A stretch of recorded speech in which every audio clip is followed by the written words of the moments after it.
Hello and welcome to today's Claimversation. My name is Ashley Sneller, and today I'm joined by Christina Sciarrotta, our VP of Delivery at Benekiva. Now, Christina, before we dig in, can you give an overview of who you are and why you're passionate about delivery? Yeah, absolutely. Happy to be here. Hi, Ashley. Christina Sciarrotta. I have been in delivery for longer than I care to admit. And at this point, I have to say that I've seen it all. And what continues to amaze me, and maybe it shouldn't, is that when it comes to anything that can derail, slow down, or just even throw a minor wrench into a large initiative, a small initiative, especially claims transformation, is something that we still see after all these years, and things that I saw when I first started in this role and in this industry and software.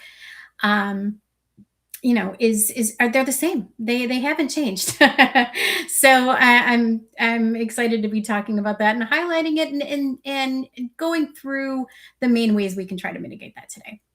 I love that. That sounds great and a great intro for today. So, just to kind of recap what a conversation is, it's a series that we've been doing for a while now, but they're conversations where we're trying to look at where people, technology, and process all intersect. And what better place than talking about implementations because that's where all three of those are in process and changing. So it's a lot of just change management, a lot of everything. And you've mentioned, you highlighted that you've worked across a number of industries. I'm curious, you say across industries over time, these kind of trends, these problems, these pitfalls have remained the same. What are some of the main ones that you've seen that can really throw a wrench into these transformation or implementation projects? Yeah, and I think no one's going to be surprised when I name any of them. But it all starts in with requirements, right? It's all kind of pinned there. We've been talking about that for a long time. Huge industry trends in software build and software implementations are kind of built around this concept, but to this day, some of those issues persist. And then really, I'd say unclear business outcomes, and then we have addressed a lot of these, right? There's a whole agile movement that kind of came up around trying to address these things, but I'd say there's still there it still doesn't get deep and detailed enough when you're starting out on these large scale or even medium scale or small scale journeys, specifically with claims transformations that really still consistently prevent what we see down the lines in terms of pitfalls, delays, and cost for that matter. um, some of the other things are ancillary to that, but all play into that. Yeah. Missing stakeholders, understanding really how everything that you're doing impacts downstream metrics across the organization and reporting, and really how testing plays into that as well. That's huge. So I'd love to, because you've seen these patterns, I'd love to kind of dig into them and understand why they're problems that keep popping up, and then what could a carrier do to mitigate that during a transformation project. So I guess kind of going in order. When we're talking about incomplete requirements, I think that's one everybody's heard. It's a tale as old as time. But what kinds of questions should carriers be asking, or how can you try and uncover as many requirements as possible? Yeah, that is a great question. I'd say that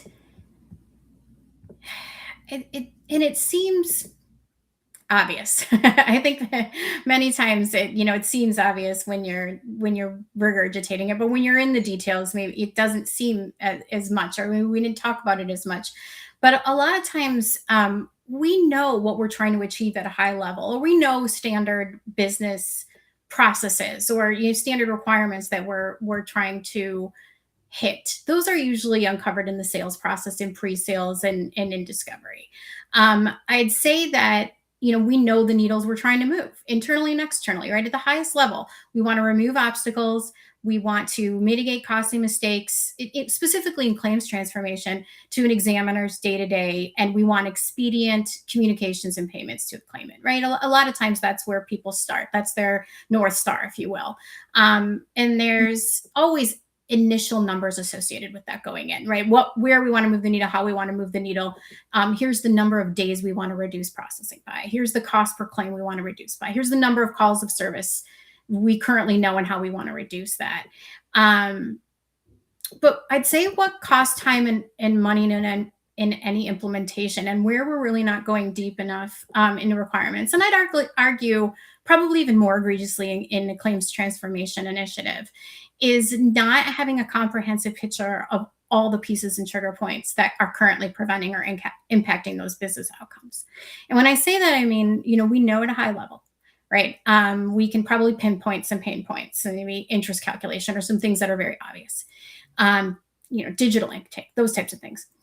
But many times, I'd say big impediments are buried in someone's day to day that everyone's been doing for so long that we don't think about it anymore, or it doesn't come up anymore. And many of those items, they may not even originate on the claims processing team. Most of the time, a lot of times they do, but some of them are outside. Maybe they're on the imaging team, but they're other places.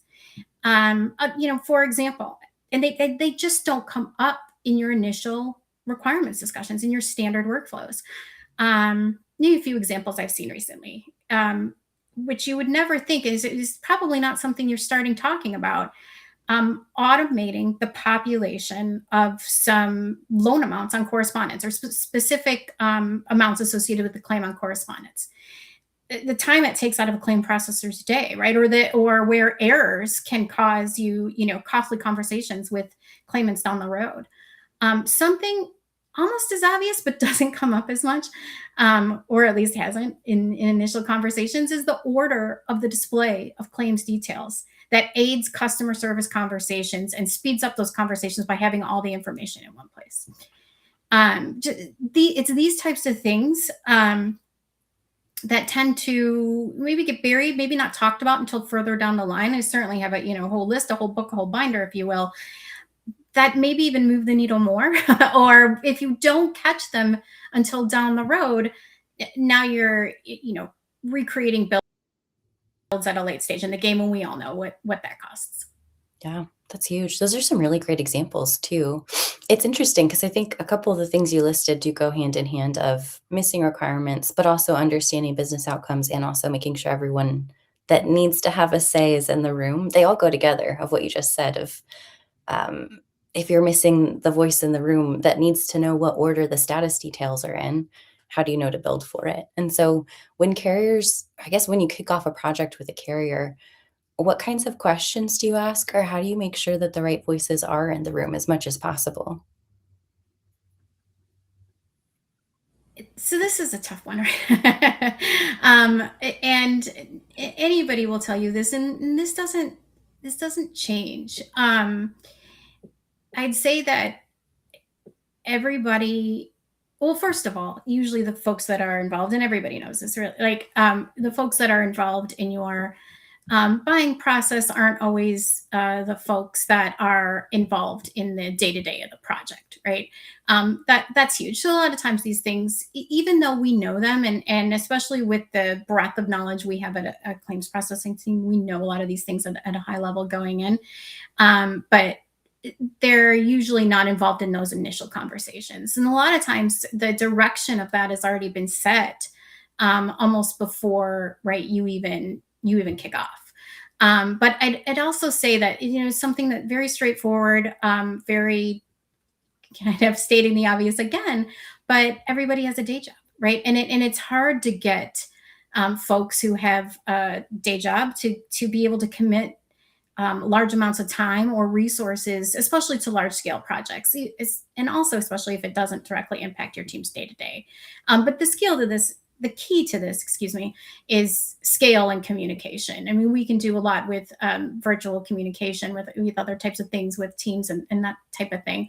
But it's being able to understand the need, right, and then be understanding how to pull those resources in without a large commitment of their time that sometimes is required of the main players or the key stakeholders on these large Yeah, projects. that's a huge, huge piece. And I don't know, I just imagine it's always a giant puzzle, right? Because every organization will have slightly different people and slightly different departments, but you need that input and you have to have wisdom in how much you pull them in.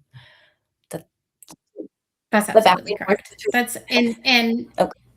I would also say, and something that we've been very cognizant about doing when we're having these initial discussions, with prospects and with folks in discovery phases, is it's really key for us to be able to outline the exact amount of time that isn't exact amount of time is X, maybe a dangerous word, but at least at a high level, the amount of time that's needed, where they're needed, being very deliberate where you pull certain resources in, and being very clear about what you need from them and when. So that's something that we put in our planning tools and our tools for our prospects. So we understand how key it is, and it's important for us to use the knowledge that we have to be able to communicate that and then have those resources available based That's on that. huge. Another one that you had mentioned that I love, as someone who has filled out many, many, many, many RFIs and has done quite a few software demos, we always talk about the what. Like I think about all the RFIs I've ever filled out, and it's just, 300 questions of can you do X, Y, and Z?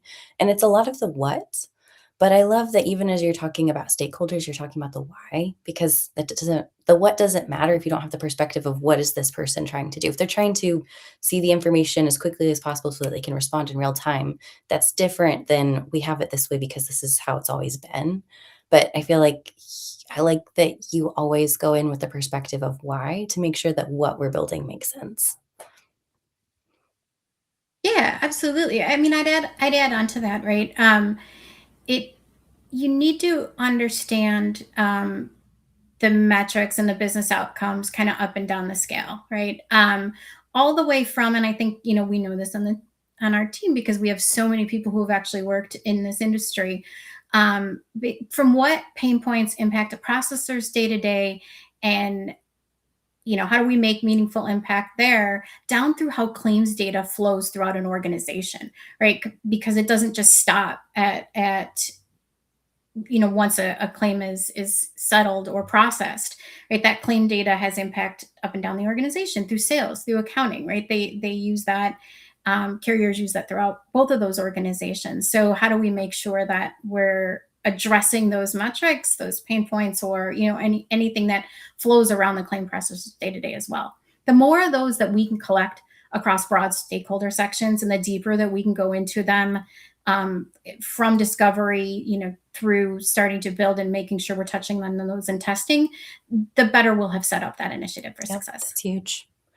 Another common pain point that I've heard from carriers is the 80/20 rule, right? Like you build the system to fit the 80% of the standard out of the box flows, but then at the end of the day, you're left with 20% that you don't really know what to do with because it doesn't fit in the box, right? How do Yeah. you, when you're going into a delivery process, plan for that, account for that, work with that kind of rule of thumb? It's interesting because I always have a inclination to want to flip that kind of upside down and start from the 20, and I'll explain why. Not that that's always the way we approach it. Again, I'll speak to the amazing amount of knowledge on this team that we go in already understanding a fair amount of that 80%, right? And I'd say that uh, focusing at least on the 20%, at least in requirements, or just making sure you're touching on it or understand what that is, even if you're iterating on it, even if it's something that comes up in later phases of even a production system.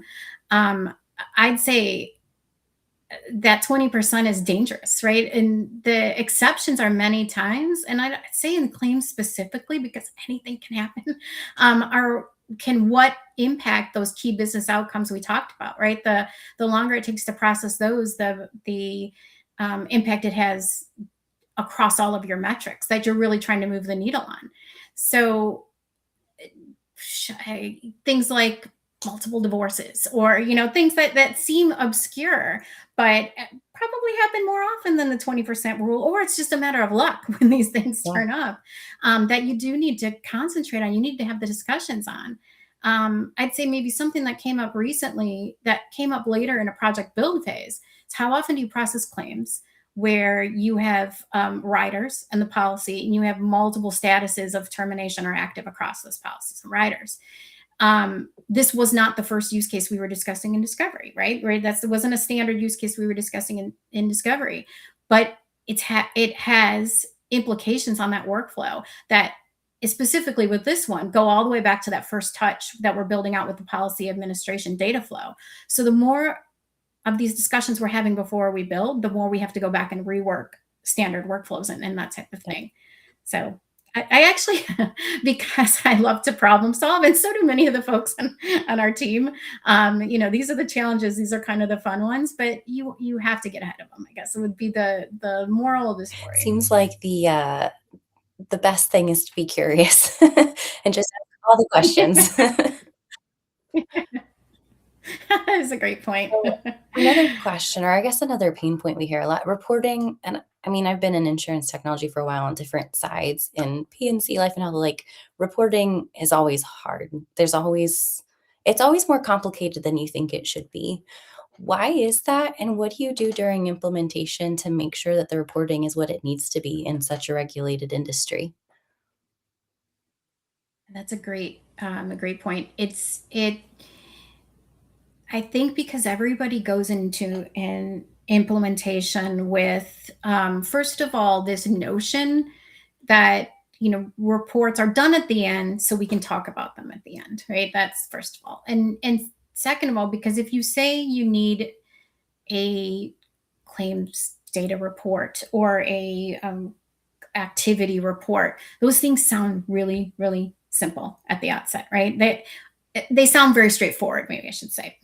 But they're usually not, probably because of all the exceptions that we just talked about and having to likely report on those in a different way. And that's not specific to the claims or insurance industry. That transcends industries.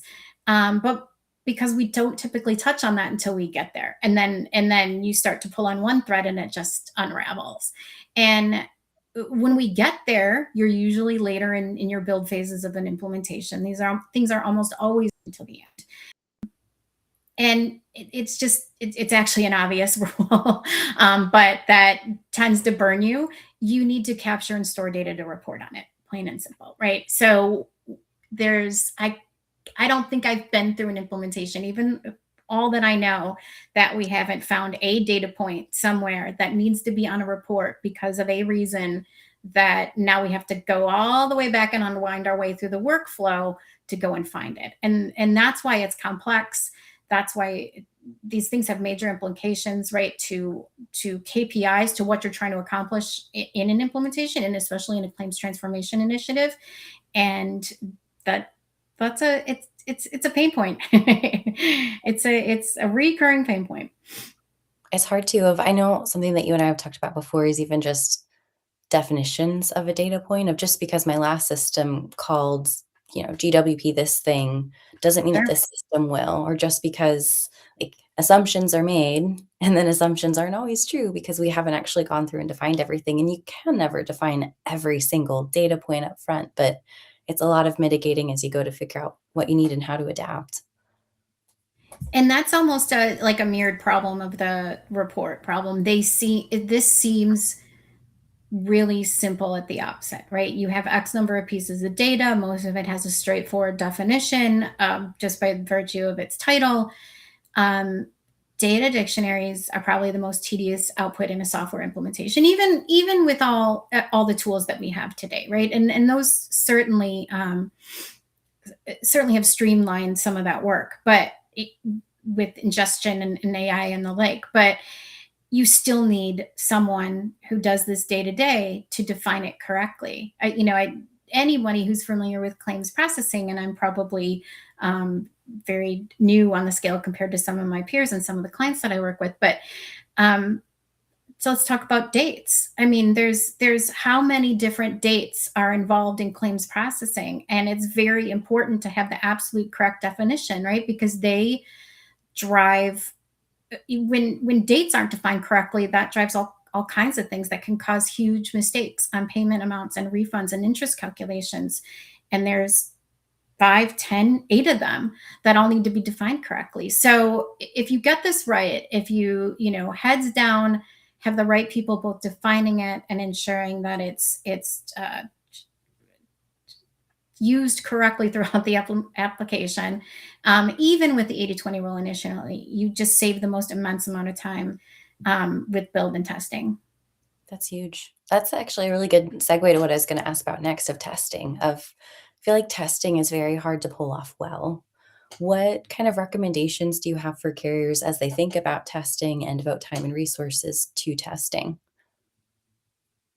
Yeah, there's a couple of things, but I'd say that one of the things I highlight most, especially when we're, speaking to people who have, concerns about the time and implementation is going to take and the strain on their resources, is that the more broad and realistic set of test data we can build out ahead of time, the more the we can automate that, right, and use automated testing to make sure that we catch everything, and b those phases of the implementation are streamlined, but that we catch everything, like you get to when we're able to get that initially in our QA phases and then down through our UAT phases, the more scope, the larger scope, excuse me, of test cases that we have, especially that hit the exceptions, will save us all kinds of pain down the line into UAT, into go live, into the defects that may pop out after production. That's huge. I haven't heard very many carriers think about making their test cases and their test data ahead of time. I feel like most of the carriers I've talked to kind of make it on the fly right at the end. But it seems like kind of every step of the way, even when you're building out your requirements at the beginning, it's a good chance to, hey, we need this test case. Here's this 20% thing we need to test for. Of the more proactive you can be, the better.